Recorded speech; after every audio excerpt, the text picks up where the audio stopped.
Ok. ¿Qué tal, Sebastián? ¿Qué tal? ¿Cómo está? Muy bien. Mira, eh, hoy día hablaremos sobre Akira Kurosawa, que quien es un director japonés reconocido mundialmente. Eh, Se le conoce bastante por revolucionar el cine samurái y cambiar totalmente el género western que ha servido de inspiración a muchos directores en el extranjero.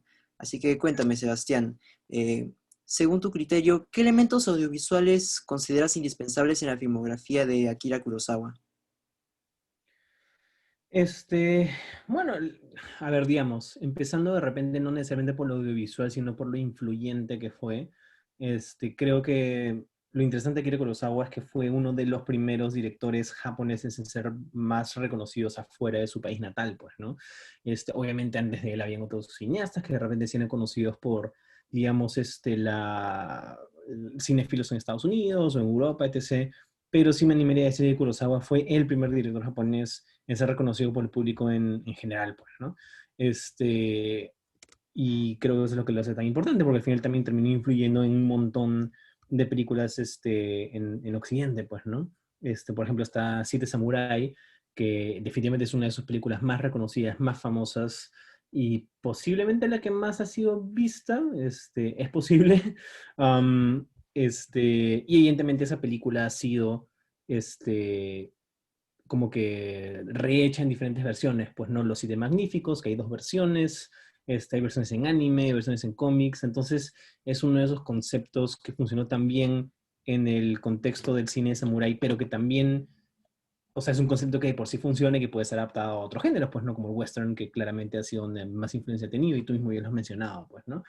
Sino también está películas como La Fortaleza Escondida, cuya estructura en donde se enfocaba un poco en los personajes secundarios, al menos al inicio, también influyó la manera en que la primera película de Star Wars empezó, pues no fue como que la inspiración para empezar con la primera película de Star Wars con los droides en vez del protagonista de la historia que era Luke Skywalker, pues, ¿no? Este, y incluso también tienes películas como Rashomon, en donde tenemos y este sí es un elemento un poco más audiovisual, que es lo que me estabas preguntando inicialmente, que es una película que es contada, un mejor dicho, donde cuenta el mismo incidente, pero desde diferentes perspectivas, totalmente Claro. subjetivas, porque son perspectivas muy propias de cada personaje. Entonces ahí puedes ver también cómo, y este es un elemento que creo que no se utilizó de manera tan explícita en el mundo del cine hasta esa película.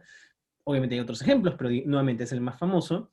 Ahí te das cuenta de cómo se puede jugar un poquito con la subjetividad de cada personaje, de cómo cada persona o personaje en la película puede experimentar el mismo suceso de diferentes maneras, e incluso cómo esto puede resultar en contradicciones a la hora de evaluar, pues, ¿no? qué es lo que sucedió de verdad, pues, ¿no? Entonces, definitivamente es uno de los cineastas más influyentes, evidentemente muy importante en su país natal, pero también con harta influencia en el cine occidental, y de hecho se han hecho posteriormente a Rashomon otras películas vistas desde diferentes perspectivas, y siempre uno la termina comparando con Rashomon porque fue el primer ejemplo grande, pues, ¿no?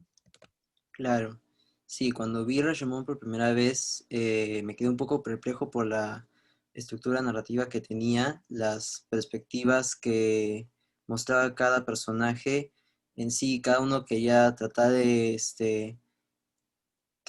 crear como como el héroe, como la víctima, como que de verdad tuvo algo relevante ahí o importante en ese momento, pero en realidad nunca se sabe quién dice la verdad. Eso siempre como que está como una especie de incógnita. Bien. ¿Y cuál crees que es su obra más destacada?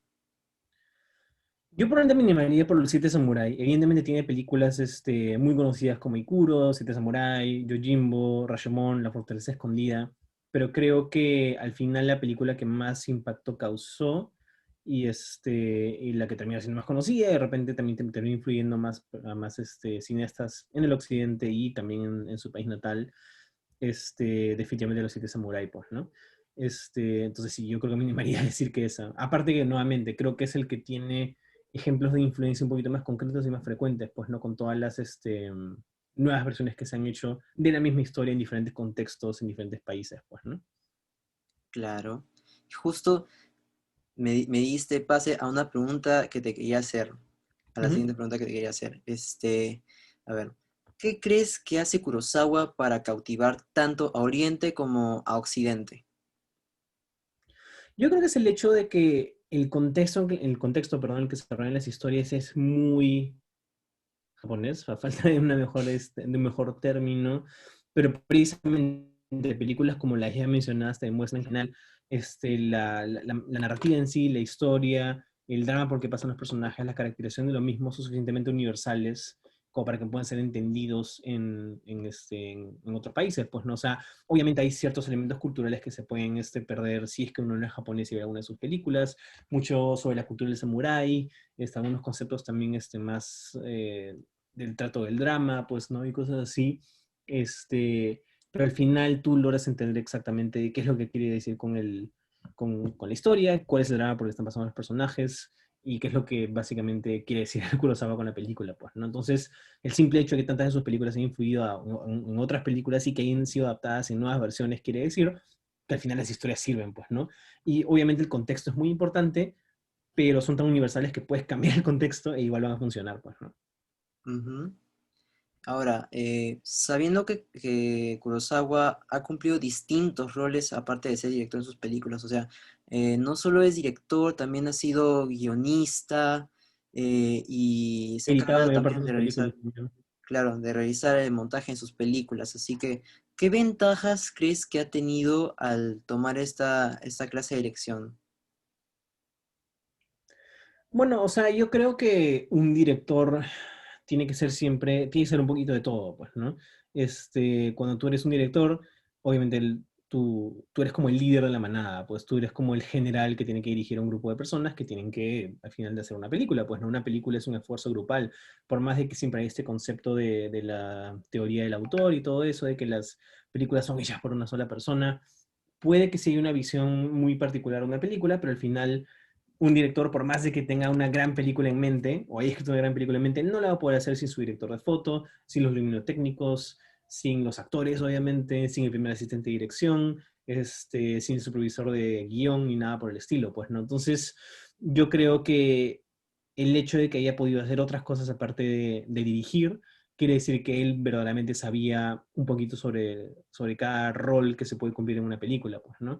Y por ejemplo, me gusta mucho el aspecto del montaje, porque evidentemente si es que tú como director también eres el que hace la edición, el que hace el montaje, va a haber una suerte de, ¿cómo decirlo?, de transición un poco más fluida o suave entre el proceso de filmación y el proceso de postproducción, porque Coincido, tú estás coincido. básicamente filmando y dirigiendo ya pensando en la edición.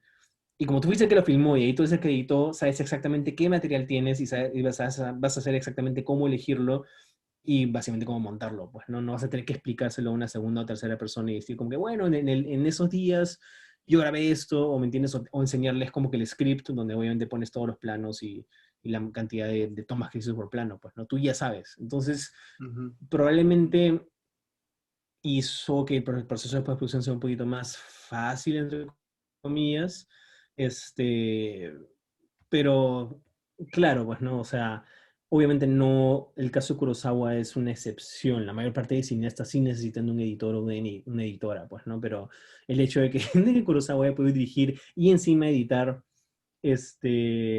la mayor parte de sus películas y que hayan salido tan bien quiere decir que era una persona excepcional, pues, ¿no? Especialmente cuando empezó a usar cámaras múltiples, ¿no? Porque muchas veces, o sea, típicamente en películas más pequeñas, usualmente tú grabas a una sola cámara, entonces tienes que repetir la misma escena de diferentes tiros de cámara para poder tener un suficiente material para poder editar, pues, ¿no? Pero una vez Ah, que empiezas a claro. grabar en múltiples cámaras, es ventajoso en el sentido de que probablemente te demores menos en el rodaje, pero a la vez también tienes más material para editar. Entonces, el hecho de que él sepa exactamente qué fue lo que grabó con esas múltiples cámaras también pudo haber hecho más fácil el proceso de postproducción, pues, ¿no? Por ejemplo. Claro. Sí, con lo del montaje sí me he percatado de eso bastante cuando vi Yojimbo. Mm, De verdad me gustó bastante las escenas de combate que realmente no te percatas que hay estos cortes de planos en las escenas cuando Sanjuro está peleando y mm, está peleando con cualquier persona de este bando o del otro bando y al final termina siendo algo espectacular que tratas de seguir al personaje en pleno movimiento y no te percatas de ese detalle cuando Kurosawa ha hecho esa edición. De verdad le aporta cierta fluidez y naturalidad a la escena. Sí, no, de hecho es interesante, porque claro, tú ves las películas de Kurosawa y a pesar de que tienen 60, 70 años, se sienten un poquito más dinámicas que el equivalente a lo que se está haciendo en Hollywood en esa época, pues, ¿no? Era Ujú. un poquito más, creo yo, era un poquito más experimental en la utilización de diferentes ángulos de cámara, del uso del espacio. A veces como que rompía también la famosa línea de los 180 grados, pero lo hacía de manera, digamos, justificada. Y de hecho tú al ver no te das cuenta. Y de ahí cuando empiezas a estudiar las películas es como que, ah, mira, ahí como que cruzó la línea. Pero funcionó, no me importó. Funcionó en el momento, ayudó al drama, ¿qué importa, me entiendes? Entonces, creo que también ayudaba el hecho de que no se veía tan restringido por alguna de las reglas que existen a la hora digamos, de significar algunas escenas. Pues no era como que hay reglas, respeto a la mayoría, pero si encuentro un momento en el que valga la pena romperlas, lo haré y todo bien, pues, ¿no? Ajá. Ok, muy bien, Sebastián. Muchas gracias por tu tiempo. Ah, ya, eso fue rápido. No hay problema.